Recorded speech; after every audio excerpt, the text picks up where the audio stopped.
squared.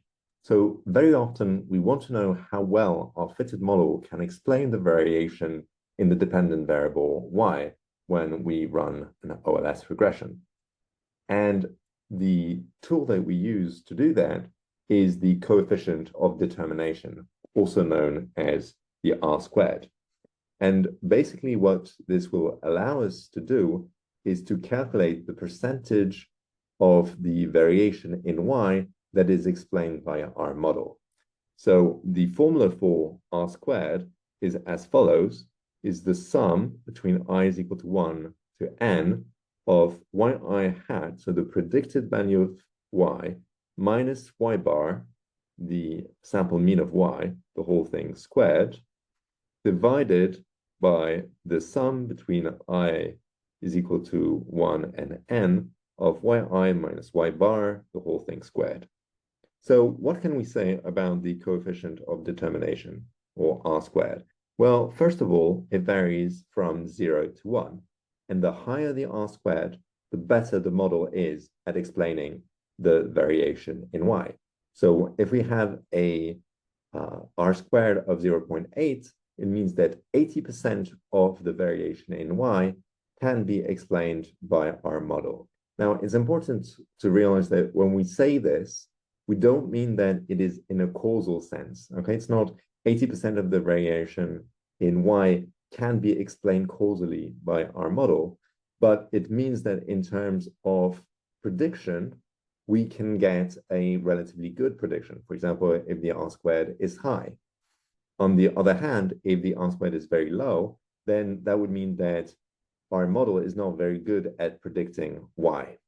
Now, in the simple regression model that we've looked at so far, so when we only have one regressor, R squared is equal to the correlation between x and y squared. And actually, that's where the name comes from, because it's R, the correlation coefficient, squared.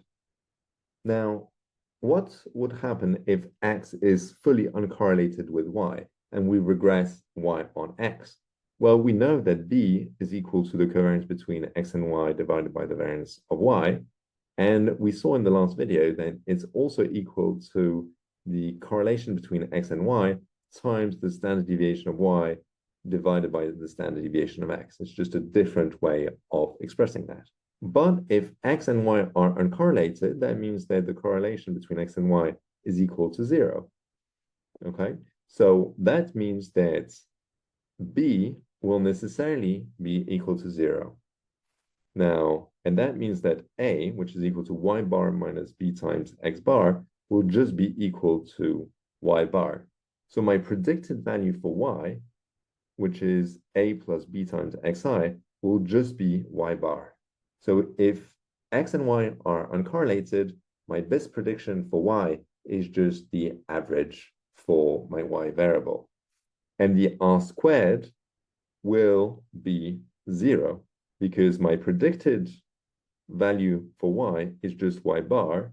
So that means that my numerator becomes 0 because y bar minus y bar is equal to 0, 0 squared is 0, and the sum of zeros is equal to 0. Okay, so if x and y are uncorrelated, my slope coefficient is equal to 0, and my R squared is necessarily also equal to 0. On the other hand, if x is perfectly correlated with y, and we regress y on x, then we get y is equal to a plus b times x, and my prediction will then be perfect. So y hat will be equal to y. So when I look at my R squared, my numerator is sum from I is equal to 1 to n of y hat minus y bar squared divided by the sum of yi minus y bar squared. And now my yi hat will be equal to yi. So now I get exactly the same thing on my numerator as on my denominator. So that means that my R squared will be equal to 1. So if x is perfectly correlated with y, then my R squared is going to be equal to 1. So remember that the R squared is a measure of the proportion in the variation of y that can be explained by the model. And the closer it is to 1, the better job our model does at predicting y. The closer it is to 0, the less good of a job it does at predicting y. So that's it for today's video, and I'll see you in the next one.